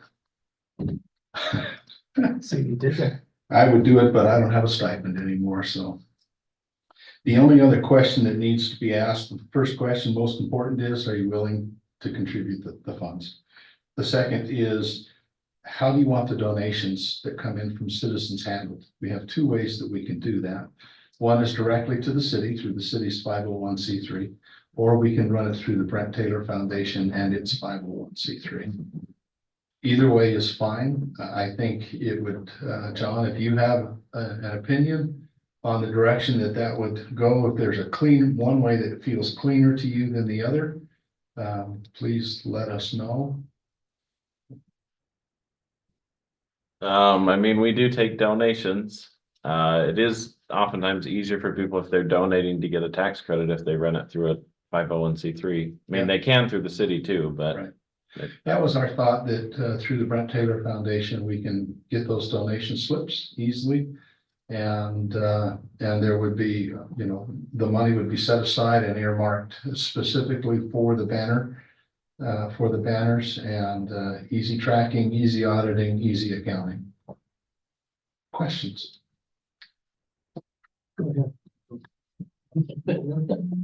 Yeah, shoot you down. So the banners that you're trying to, obviously 17 are good, you can put those back up. This 26 is what you're asking.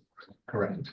So that's, the 26 would be the 4758, if I'm reading that. That's correct. Okay. 4758, and we have half of that through the Right. Brent Taylor Foundation. Okay, so then the remainder, which is, I mean, 2318, but understand, just trying to do Sure. the thirds of what you're talking about.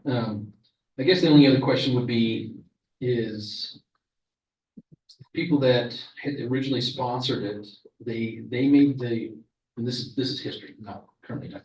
They made the original contribution to get the banner. Is that right? The individual sponsors, so say I wanted my father to be up there, or I had a brother that was serving, or a wife who had served and was killed in action or whatever. I paid that cost. Right. What we talked about last year, and the decision was made that we, rather than expecting, because not all families of veterans can afford to do that, and it's $200 a banner. That it would be a great community recognition of our service members for the community. And initially here in conjunction with the city to recognize those by making it possible. You want a service member up there, we'll find a way to get it done, to get it paid for.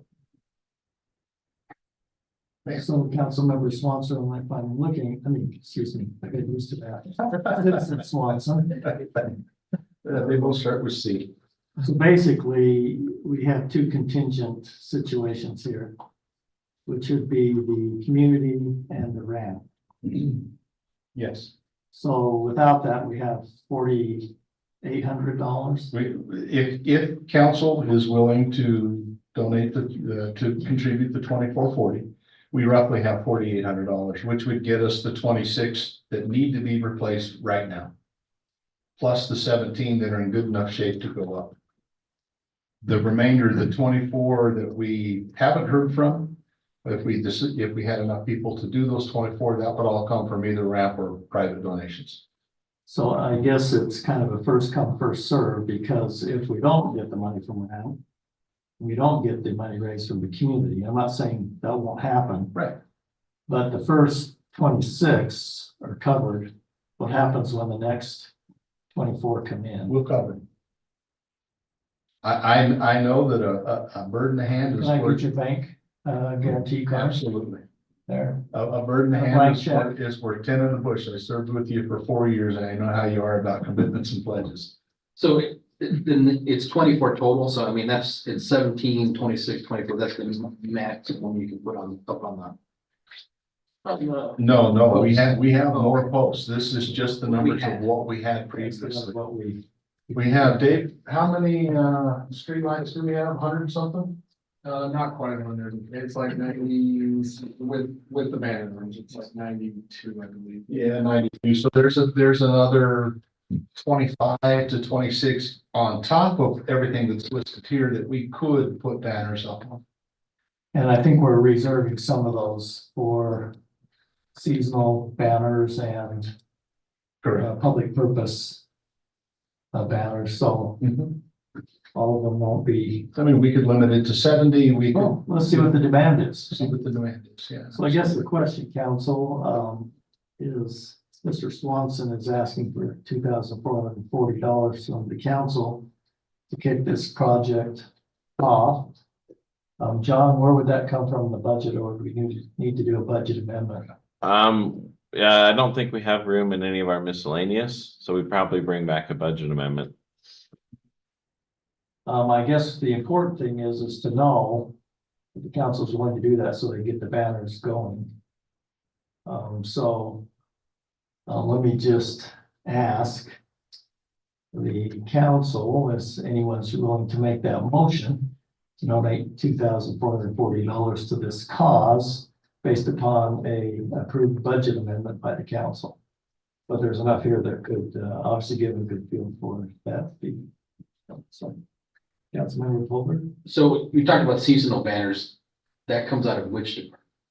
That usually is done by, for instance, if you use the suicide awareness banners, I think those were covered outside the city's cost. Right, but At this point in time, I think we'd have to address that issue if the council wanted to put up, banners or wreaths or things of that nature, where that money would come from at that point in time. well, I guess that's the question. I mean, if it comes from Public Works or something like that, and if there's already a line in there. And there's I don't- budget, I guess that's the question. I don't think we have a line item for this. Well, yeah. I think we have a line item for Christmas decorations. It could be used to decorate those poles, but I don't think we have one for this, so. Councilmember I'm Dowpass, supportive of a contribution of $2,440 with the budget amendment coming up. would you like to make that motion then? Sure, I move that we approve $2,440 to go towards these efforts for the military banners. Okay. We have a second to that motion? I've got a discussion item. That comes right after the second. We'll enter into a discussion. You have a second? On the motion to donate $2,440 to the cause. I'll second it just to get it moving. Okay, good. Now we'll have a discussion. Councilmember Barker. So we've heard from multiple citizens and not just, and they're not, some of them are here tonight. We've had multiple donations come in before. And we've always said, make a donation. I've made the motion to approve multiple donations and this is a valiant effort and I agree, but where do we draw the line between donations? That's the concern I know we're gonna hear. Is how come we're approving this donation mid-budget year, but we're not approving other donations mid-budget years? Councilmember Fuller. Agree, and thanks, I mean, it's, as a veteran, I want to do this. On the other side, though, I hear Brenda talking to me about chalk it up and other things like that, that are causes that other people want to support, and they're important to them.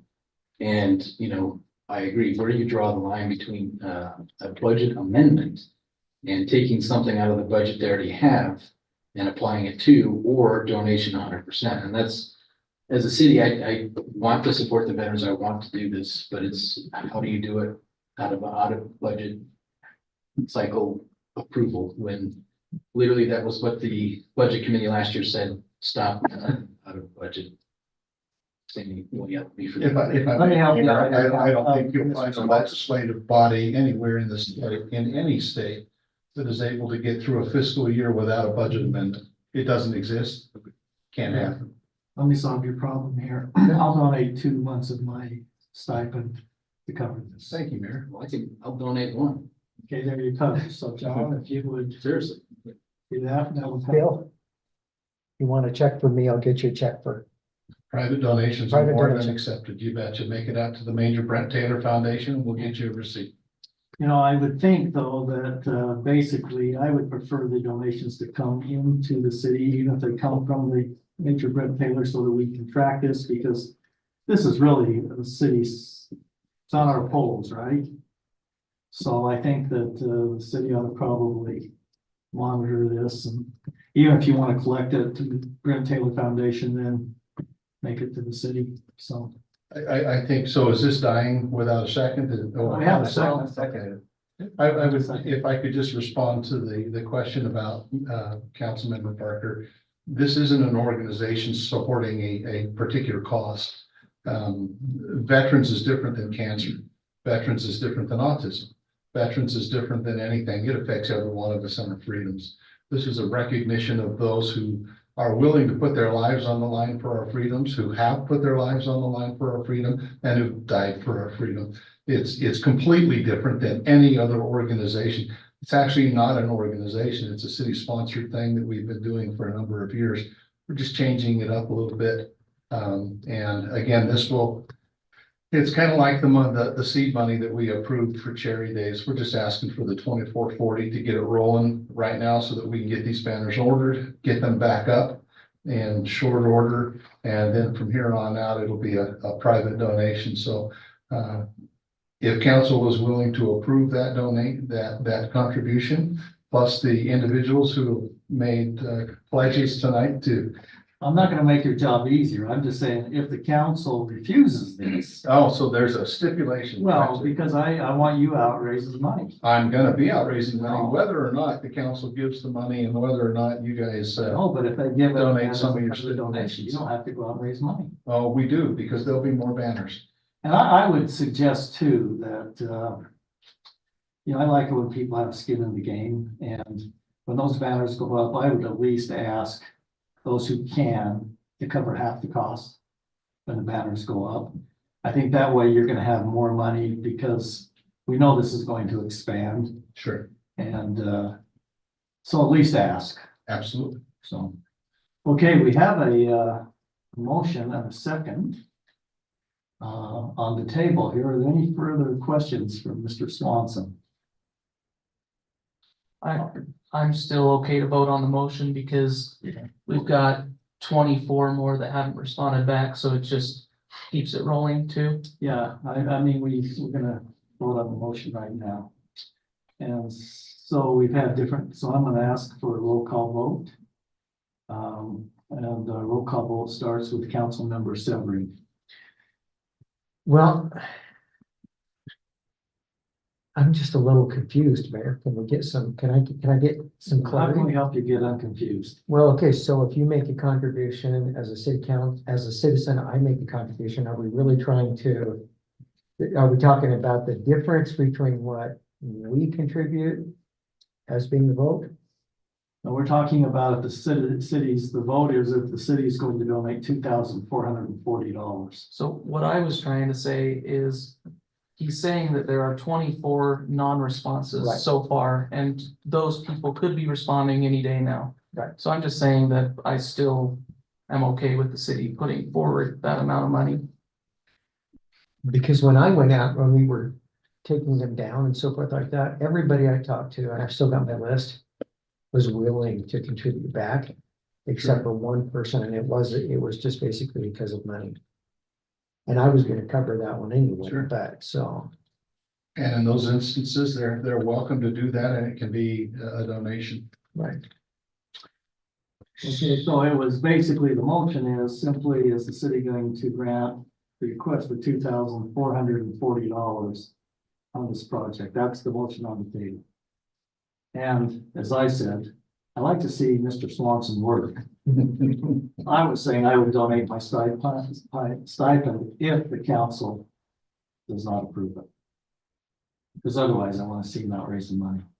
I'd like to see him working. Okay, Councilmember Severin, your vote. So my vote would be, I mean, I'm very much behind this as well, but I'm willing to make a contribution as a citizen. I think we're gonna be able to come up with the additional money no matter, even if I have to go out and help. So I'm gonna say no on behalf of the city. Councilmember Delpas, Yes. Councilmember Barker, Yes. Councilmember Pulver, No, nay. Nay? I saw the smile on you guys' face. Can I explain? Or You don't have to explain, but you're welcome to. I just know that the budget is lean, and the problem that we face is that we're gonna have to explain to the citizens why. And this is a very good cause. I am a veteran. I wanna help. In fact, like you said, if this fails, then I will pay some money to help other people, but I don't think it's the city's responsibility. And let me just clarify, I think Mr. Swanson tried to clarify this. This is not an organization coming in and asking for a donation.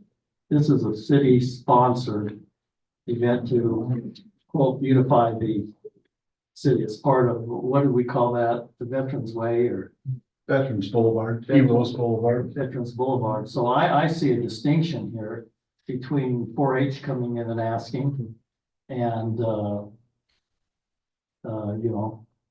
other people coming in, organization, chalk it up, whatever, because this is a city.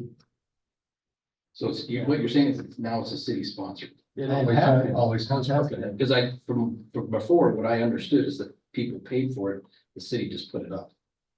That's what you're. Yeah, the city allowed it. We started the program. We had the individuals pay for it at the beginning. Correct, and so this technically would be a new thing that would be added to the city. budget. Well, we're putting up, if you look at this, Public Works is putting up all the banners, they're taking down the banners, they're refurbishing the banners. Isn't that correct, Dave? Correct.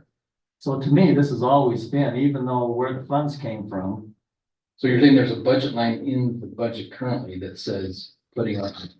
no. It's part of the salary. Because when that started, they were all donated by individuals that asked for them to be up, so there was never a budget line item anywhere that had these on there. And the only reason that we're having this conversation now is because they were messed up and tattered.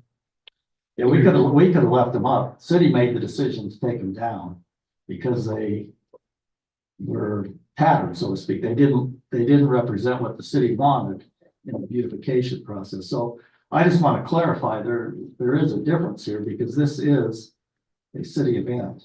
Correct, and I guess my only point is that And if we're not making a budget adjustment, we're saying we have to do this, and that's, Well, unless, John can find some additional money in the public works budget, which Dave's saying he'll at least look.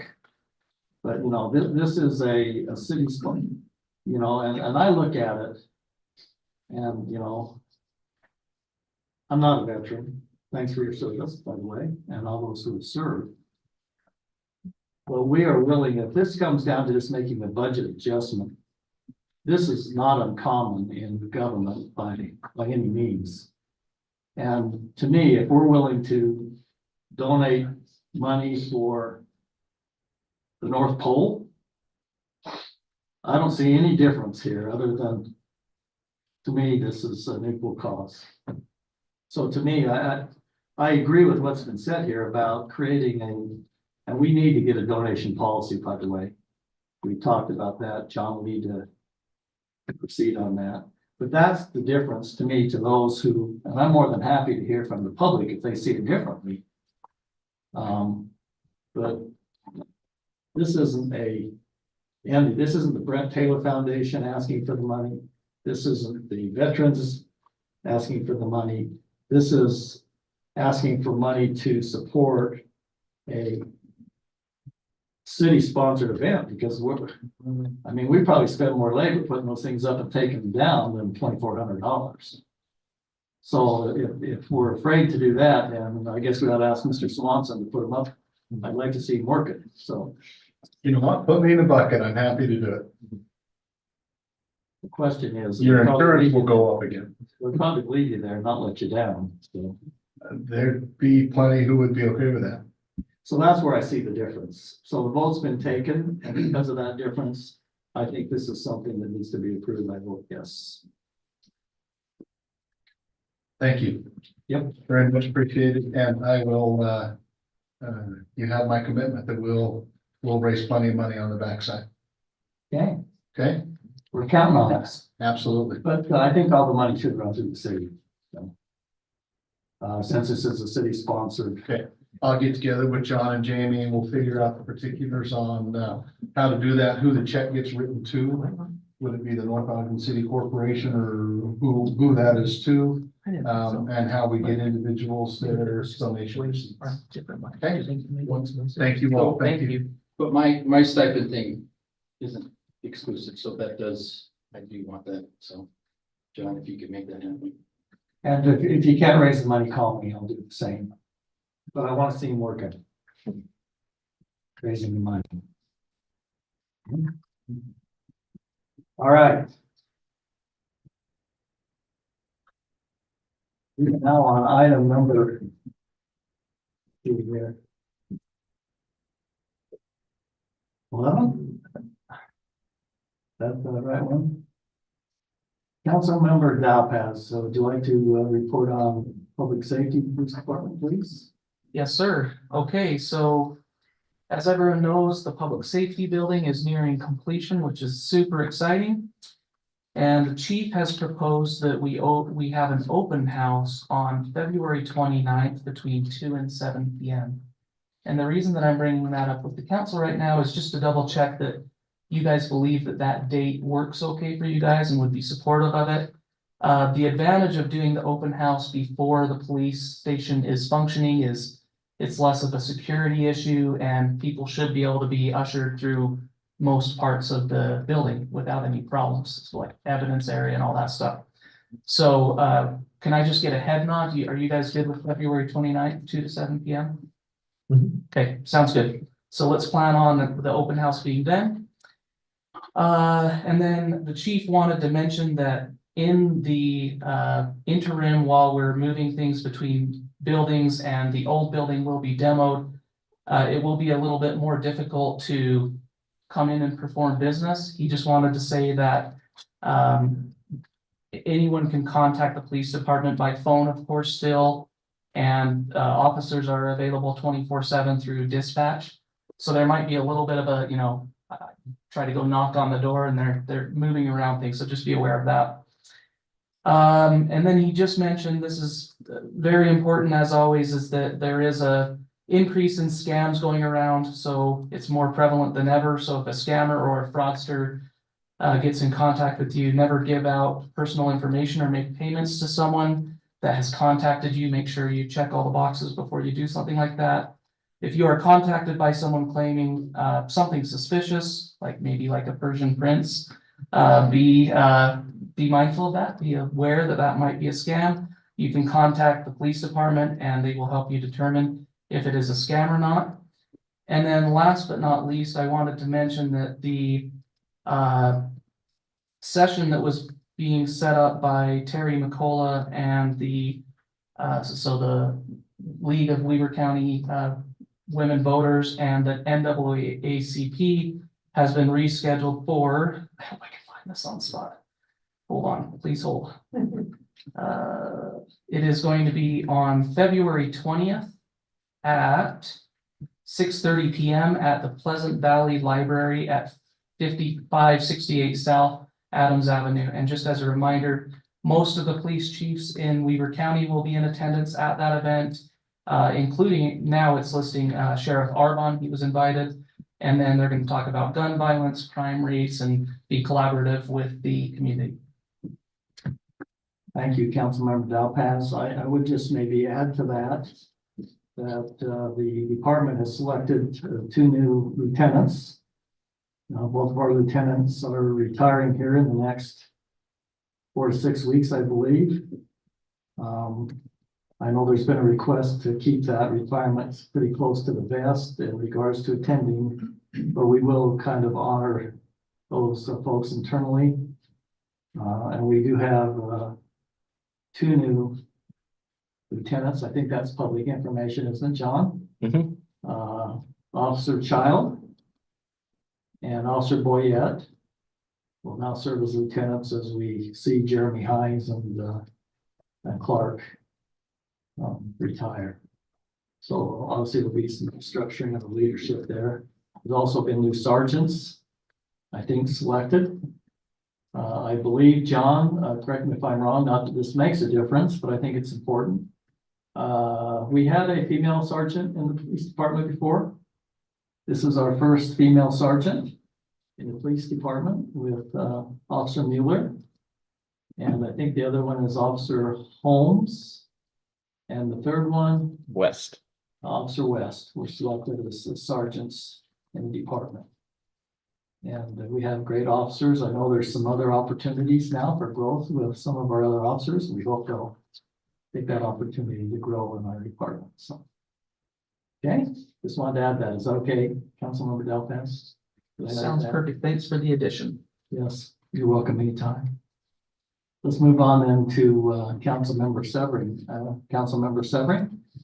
Yes, so I received some information from Nate Davis.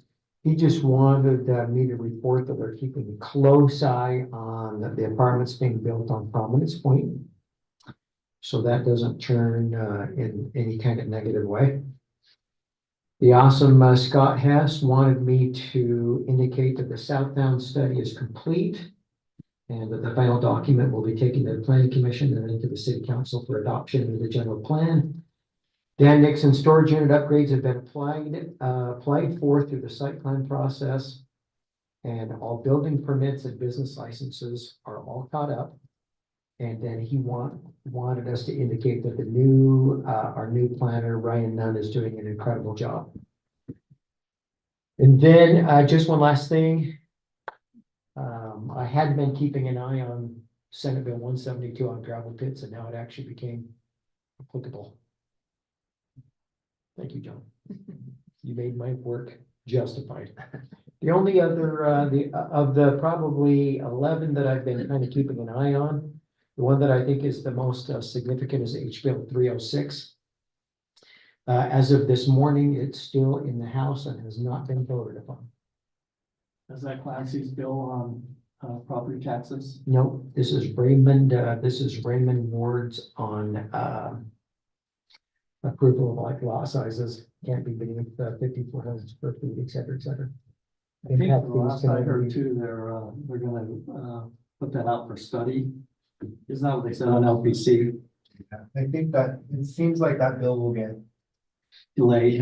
Yeah. Yeah, the LPC was actually The ULTC was actually opposed to this bill, but Yeah, and I think they're saying it's going to be, delayed.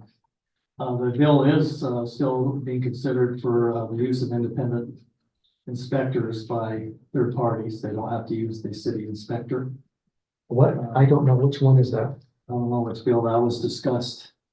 Which one, Third party inspectors. yeah, I could pull the bill number for you, but I asked Nate about that one as well, and it would be basically cities be obligated to accept a third party inspection. And I'm not sure where that's gonna go, if that's going to happen or not, but that would change our inspections considerably, what we would be required to do. Should a large project bring on a third party building inspector, we would just have to accept their inspections regardless of us being on site and accepting those buildings. Scott, will you send me the bill number on that one? Because I don't remember seeing that one on there. Yeah, I'd like to keep an eye on that one too. It's Senate Bill 185, 185. 185. Also, Scott and myself, have been working with the developers down there in Promise Point. I think they'll start construction soon on the 12 townhouses, houses. Yep. And we've been very particular to make sure it is compliance with the development agreement. It's a little bit different than the current townhouses there, but hopefully it'll be measured as much as we can. Okay, let's go to Councilmember Barker on parks. All right, so I started construction at Bowman View Park for pickleball courts. I know we've had some discussion with the residents, so they will get me chat a minute. They finished the playground design for that park as well and should be ordering it within the next few weeks. They're finishing up their winter maintenance on all the equipment. Christmas lights are almost done. And as of today, they are now all fully licensed to spray pesticides. And they're working on other certifications as well, arborists, irrigation technicians. They're trying to get their plans together to make the sports field safer for their children. And they've talked with SWAT about soccer dates and they're almost ready to start baseball field maintenance. Okay, sounds like they're busy. Always. All right. Thanks for those reports. Now go to item number 12. We'll entertain public comments. Sean, if you would watch online for us. Once again, please limit your comments to no longer than 5 minutes and please try to keep them focused on city business. Do we have anyone online, John? No raised hands at this point. Would anyone here personal comment? If so, step up to the podium, give us your name if you're a resident of North Alton. I see none online, John? All right. Council, any comments? Councilmember Dalpas? I forgot that I promised Councilwoman Watson that I would explain that she is out of town and that she had a family vacation that's been planned for several months before she was elected, so that's why she's not here. I think I did announce that at the start of the case. I don't remember. I don't remember that, but maybe you did. I did. That's okay. You know what? I promise I was paying attention to most everything, but I did not hear you say that. Apparently you don't pay much attention to things I have to say. Thank you for that. Any other comments? I would just say, I saw Councilmember Dalpas put in a work order with the Public Works and the process to fill some potholes, and they were done within several days. So I think the process works. So this is a reminder, if you see potholes and you want them fixed, go out and put them in the work order thing, and they'll get done relatively quick. So, thank you. Any other comments from the council? Staff, Dave, Scott, Jamie? Dave, Scott, Jamie? Oh, John. So I'm glad you mentioned the 501c3 request or those funds request. We are hoping to have that on next council's agenda. At the same time, we're actually talking about the RDA request as well, which is the grant program with that leftover RDA money. or the yet to be assigned RDA money is probably the better way to say it.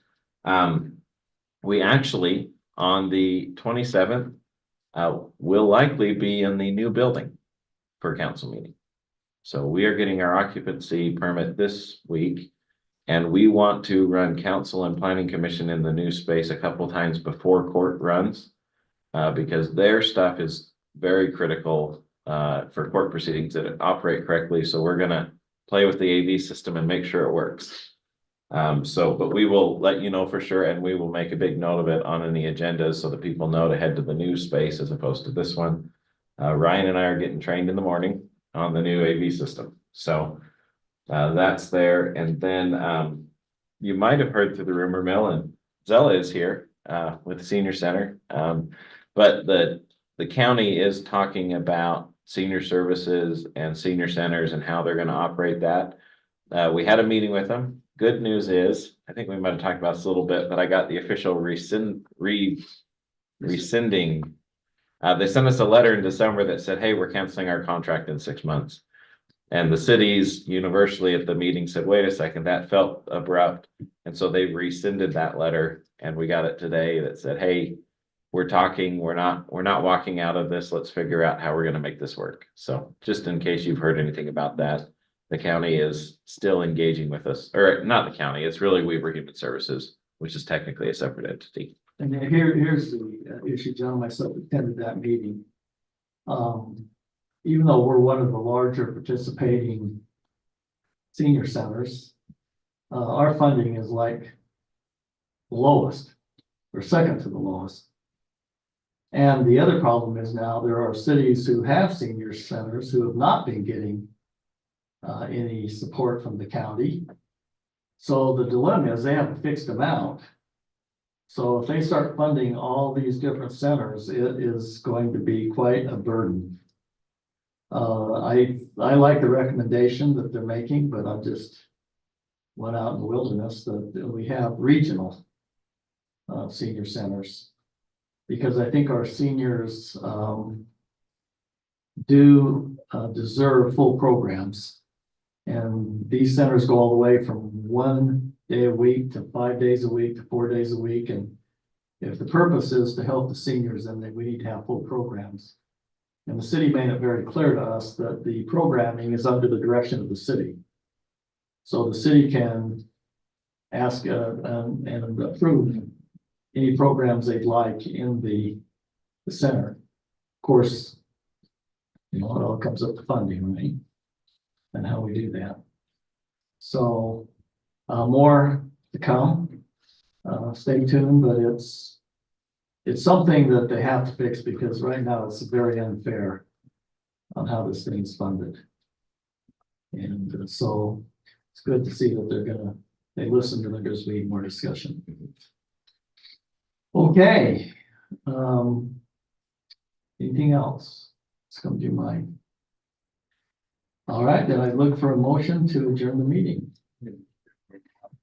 There's nobody here to make the motion. Motion to adjourn.